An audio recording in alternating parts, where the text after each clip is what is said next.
Mi nombre es María Camila Hernández Contreras, tengo 19 años, nací en Barranquilla Atlántico y soy comunicadora social y periodista. Mi familia es oriunda de Ovejas Sucre, yo fui criada la mayor parte de mi vida en Ovejas. Sí soy víctima del conflicto armado y de desplazamiento forzado.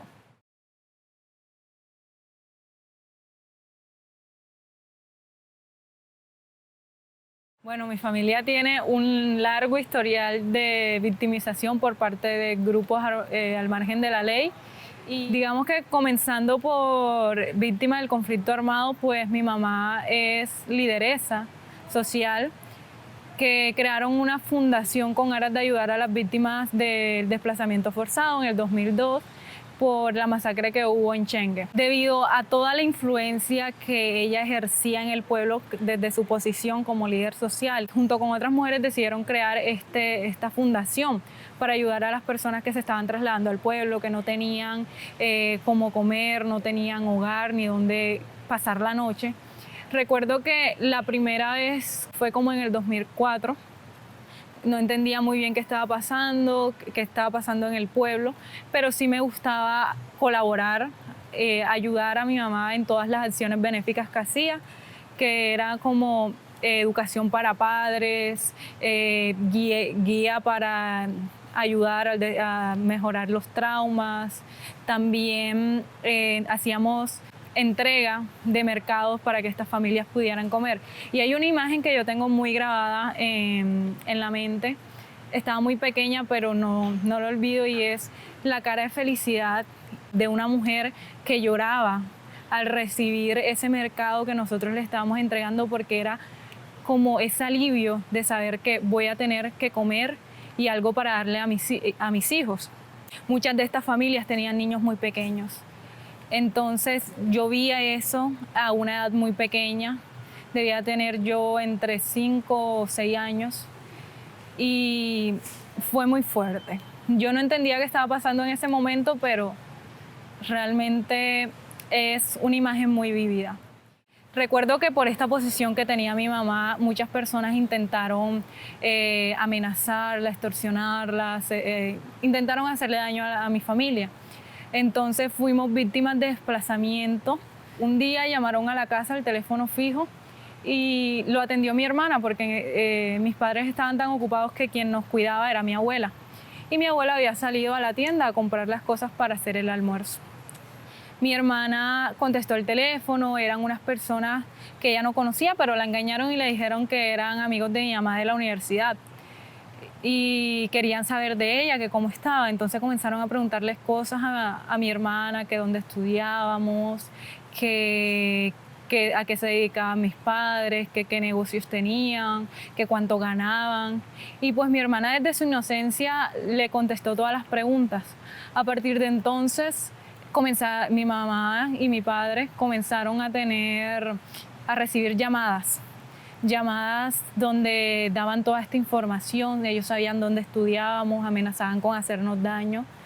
Y recuerdo que mi mamá para esa época estaba haciendo el concurso del magisterio para ser docente con el Estado, y mientras que ella cuenta que mientras se estaba posicionando, recibiendo el cargo, la llamaron y le dijeron que estaban frente al colegio donde mi hermana y yo estudiábamos, y que si no le pagaban tanto de dinero nos iban a hacer daño.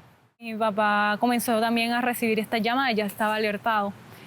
Él fue a la fiscalía, fue a la policía, y justo da el caso que mientras que estaba en la fiscalía, lo llamaron. Entonces él comenzó a seguir la conversación y pues descubrieron dónde estaban llamando desde una cárcel. No sé en qué lugar quedaba la cárcel, pero eran personas que eran conocidas por hacer extorsiones, y pues al tener mi mamá esta posición reconocida, y pasa mucho en los pueblos que si alguien no está celoso del triunfo que tiene alguien, pues daba su información para que esa persona le hicieran daño. Entonces alguien dijo que mi mamá era la persona más prestigiosa del pueblo, y pues creyeron que tenía mucho dinero y comenzaron a extorsionarla. En vista de esto, nos tuvimos que trasladar a la Apartada Córdoba, que fue el lugar donde mi mamá pudo trabajar con el Estado y también le ofrecían todas estas seguridad que necesitábamos. Realmente, cuando yo fui consciente de la violencia, de que no era natural, ya había pasado por muchas cosas, ya había visto a seres queridos morir. Recuerdo justamente que una vez estaba viendo televisión con mis padres cuando llegaron muchos profesores al apartamento donde vivíamos. Nosotros vivíamos en un segundo piso y ellos vivían en un tercer piso. En el tercer piso se quedaban varios profesores, todos varones. Y había una cercanía muy especial con un profesor porque era el que me cuidaba a mí y otros hijos de profesores, mientras que los demás profesores estaban en reuniones y todo eso, entonces pasábamos mucho tiempo con él. Él cumplía años y él no es de La Apartada, él es de un pueblo cercano. Y él se había ido para ese pueblo a pasar el cumpleaños con la mamá, pero en vista de que sus amigos también querían pasar el cumpleaños con él viajó esa noche y pues comenzaron a parrandear. Resulta que él salió a responder una llamada y le dispararon, lo mataron. Recuerdo que yo estaba viendo televisión cuando escuchamos un estruendo, la puerta del edificio abriéndose, tirándose y muchos llantos. Los profesores estaban hechos mar de lágrimas. Abrimos la puerta y en el segundo piso, en el pasillo, estaban todos en shock, estaban llorando, había unos golpeándose contra la pared. Yo vi esa imagen y esa imagen fue muy fuerte porque es que ellos no entendían por qué había pasado. Y después comienzan a gritar que no, que mataron a Dionis, que era el nombre de este profesor, que lo mataron, que le dispararon. Y pues yo recuerdo que como 10 años. Bueno, me voy a tomar un momento. Mi hermana para esa época ya no vivía en La Apartada porque había tenido también conflictos y era mejor que se fuera del pueblo porque si no le podían hacer daño. Entonces recuerdo que eso pasó y estábamos todos en shock. Yo me puse a llorar enseguida. Yo no tenía esa visión de la muerte hasta el momento. Yo sí veía la muerte como algo que le pasaba a otras personas, no a nadie cercano a mí. En vista de esto, años después, como pasó como 1 o 2 años, nos tuvimos que mudar otra vez a Ovejas. Ya el pueblo estaba tranquilo supuestamente.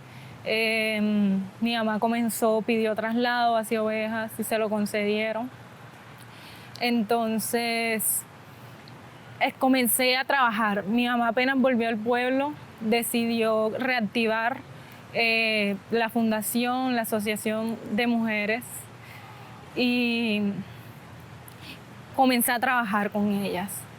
Yo no sabía que tenía depresión, lo descubrí trabajando con ellas, hicimos muchos talleres de empoderamiento femenino y fue donde comencé a ver que lo que había vivido no era normal, no es natural y no es algo por lo que deban pasar las personas y menos a esa corta edad. Entonces eso fue como mi despertar, fue desnaturalizar la violencia, que es un problema que tenemos muchos colombianos hoy en día. Naturalizamos la violencia en su forma de bullying, de secuestros, de asesinatos, de que se desapareció alguien y ya, no pasó nada. Realmente hemos recibido muchas amenazas por todas partes. La más reciente fue hacia mí, porque esta carrera que yo elegí a mí me apasiona mucho hacer cosas por mi pueblo, que es Ovejas. Entonces, justamente yo estaba investigando sobre el Clan del Golfo, antes de que explotara esto del el paro armado. Entonces yo estaba investigando porque ya yo estaba escuchando avistamientos. Ya yo estaba escuchando que estaban intentando y yo sabía y sé de dónde viene, por qué se está dando. Pero justamente hacer esa investigación, yo recuerdo que yo iba a Ovejas a hacer unas entrevistas y ya yo estaba en la terminal de transporte, ya había comprado tiquetes, ya iba subiéndome al bus cuando mi mamá me llamó. Me dijo, niña, no vengas. Se había estallado el paro. Eso fue a inicios de este año y justamente habían sacado un panfleto donde mi nombre aparecía. Debido a la naturalización de la violencia, que en el pueblo están tan acostumbrados de que la forma de actuar es a través de la violencia. Si a ti no te gusta algo, mi hermana y yo sufrimos de un bullying muy fuerte, de un bullying muy tenaz en cuestión de violencia física. Mi bisabuela le desaparecieron hijos, mataron a otros. Tengo otra abuela que también le desaparecieron varios hijos y se tuvieron que venir para Barranquilla. Digamos que mis padres han contado con la fortuna de no ver de frente la problemática, solamente recibir amenazas, pero aún así vivir bajo esa zozobra no es bonito. Justamente ahora mismo la asociación está en pausa porque varias de nuestras mujeres que encabezan la lista de representantes que están trabajando con nosotras están viendo amenazadas por el trabajo social que estamos haciendo, porque es un trabajo desde el empoderamiento, desde no callar. Y es de ahí que lo que hace que las personas que están bajo, digamos que no actúan bien, las personas que quieren mantener a otras ensimismadas con la cabeza abajo, no les conviene que el pueblo se empodere. Entonces es por esto que hemos tenido que poner en pausa algunos de nuestros proyectos para preservar nuestro derecho a la paz, que ya está violado, y nuestro derecho a la vida. El problema realmente, y va a sonar cliché, es que nosotras y el temor de muchas personas en el pueblo es denunciar estos actos de violencia, porque muchas veces hemos vivido y por experiencia de las mismas asociadas a la fundación, que las personas de servicio público, la policía y todos estos entes gubernamentales están asociados con estos grupos al margen de la ley. Entonces, si vas a denunciar, dicen, no, fulanita denunció. Entonces al día siguiente, esos grupos saben tu nombre, dónde vives y comienzan a recibir amenazas, si no es algo peor. Entonces muchas tienen el temor de denunciar. Mi mamá por trabajar con el Estado se ha visto un poco más beneficiada porque ella tiene la potestad de denunciar por otros entes que le brindan a ella seguridad, pero no es el caso de todas. Mi papá es comerciante, él se ha dedicado toda la vida a crear negocios, a vender, le gusta mucho el comercio. Él es una persona que no se queda quieta, que le gusta hacer, también tiene habilidades culinarias, le gusta mucho mezclar sabores y técnicas extranjeras, tipo hindú, españolas, chinas, con la comida tradicional colombiana.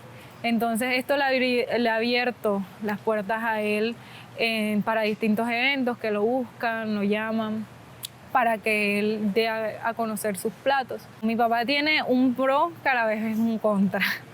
El pro es que él es amigo de todo el mundo, entonces siempre lo están cuidando.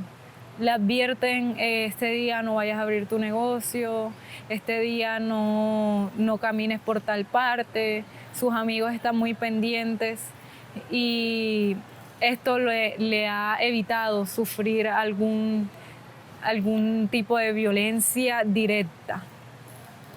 pero aún así ha sido amenazado, extorsionado, pero él también es como bravo y no se deja. Ovejas es un pueblo que vive con temor, que todavía no ha alzado las alas para volar con la paz. Ovejas, la gente tiende a seguir mucho de los toques de queda porque viven con miedo.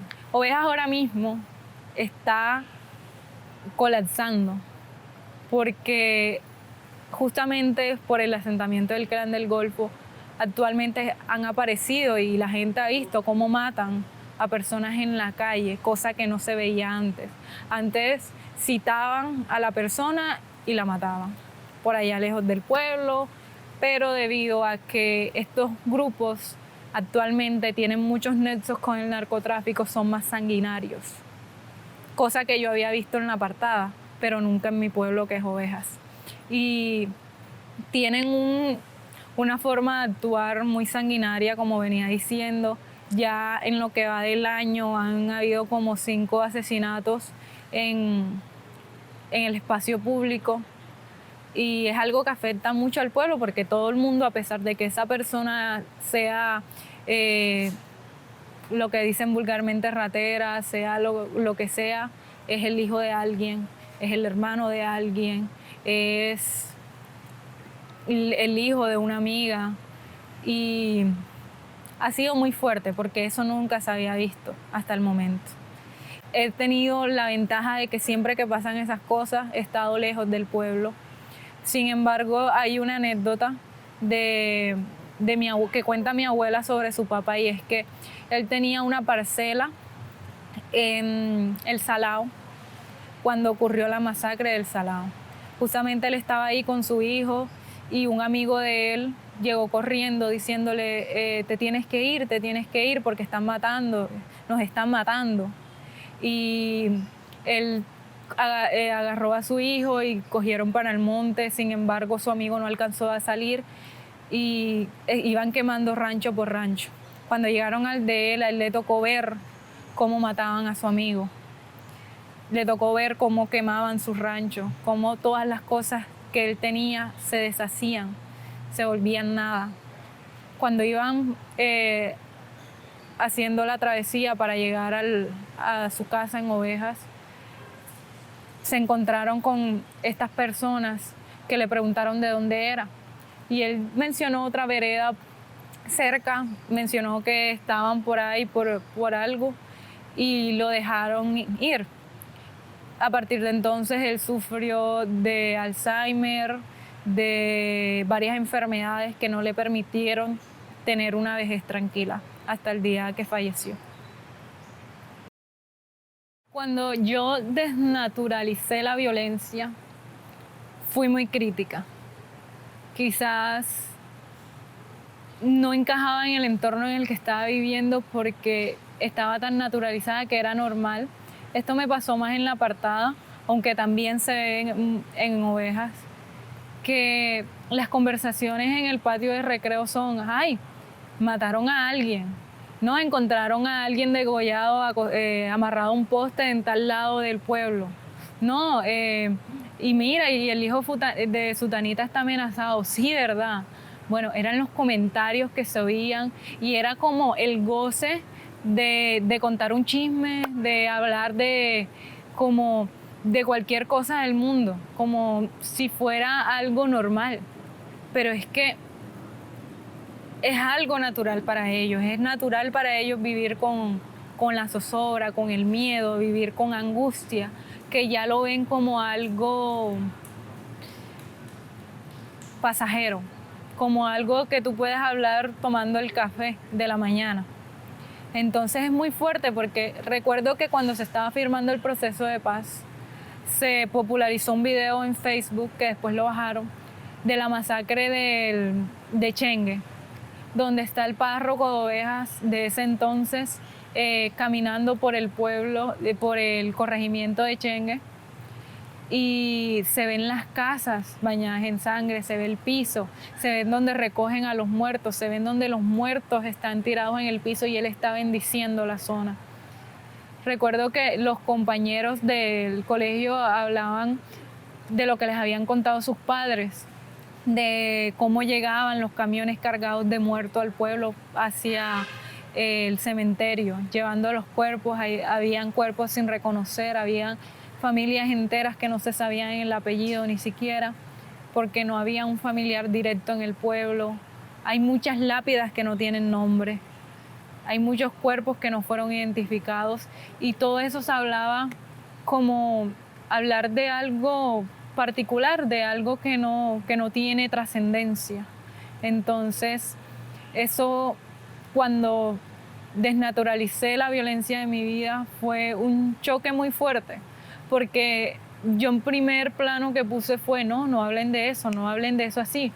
Pero también tengo que comprender, y todos tenemos que comprender, que escuchar a una persona expresarse de esa forma es porque lo ha vivido, porque está tan acostumbrada a vivir bajo bajo el yugo de la violencia, que no puede ver más allá, que no aspira a vivir con tranquilidad, con la paz que nos prometió el gobierno.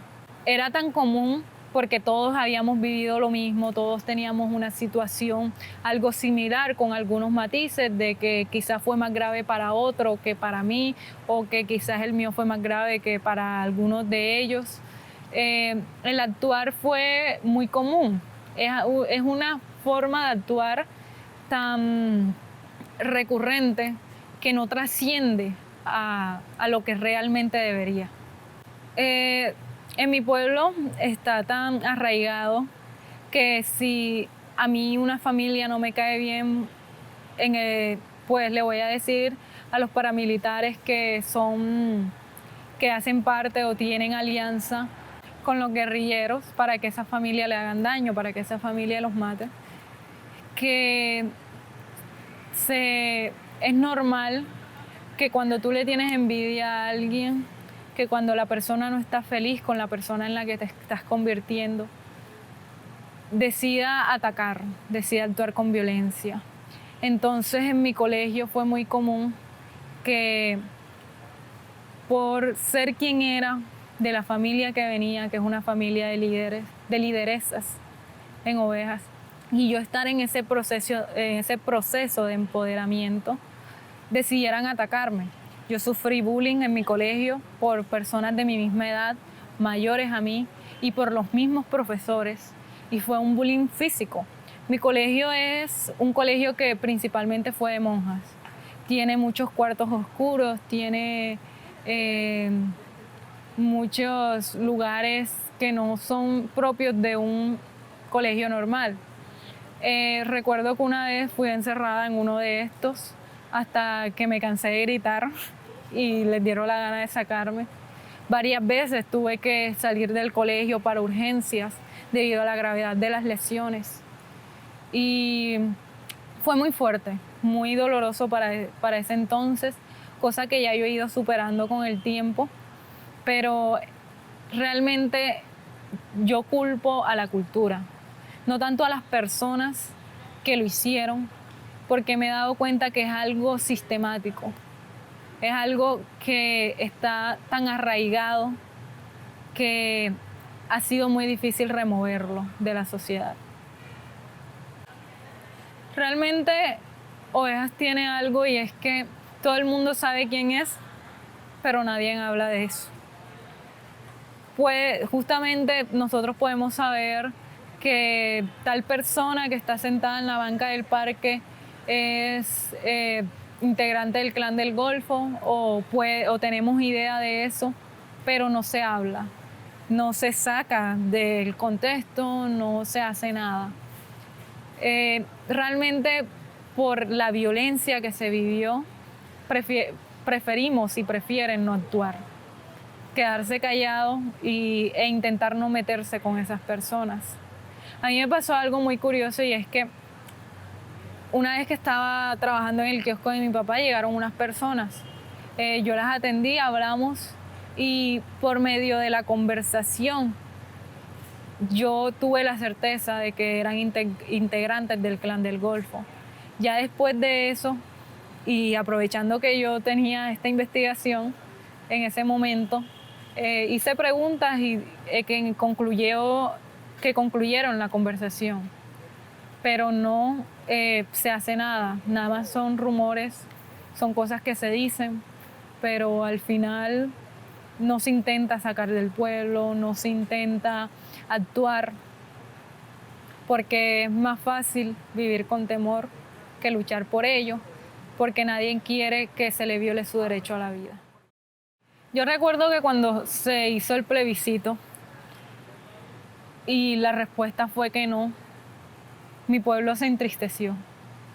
Yo recuerdo que yo estaba en el colegio cuando el presidente Santos visitó el pueblo. Todos estaban muy contentos que sí, que se va a dar, por fin, que por fin vamos a vivir en paz. Pero cuando llegó el plebiscito y la respuesta fue que no, todo el mundo, todas las calles se sentían vacías, se sentían solas.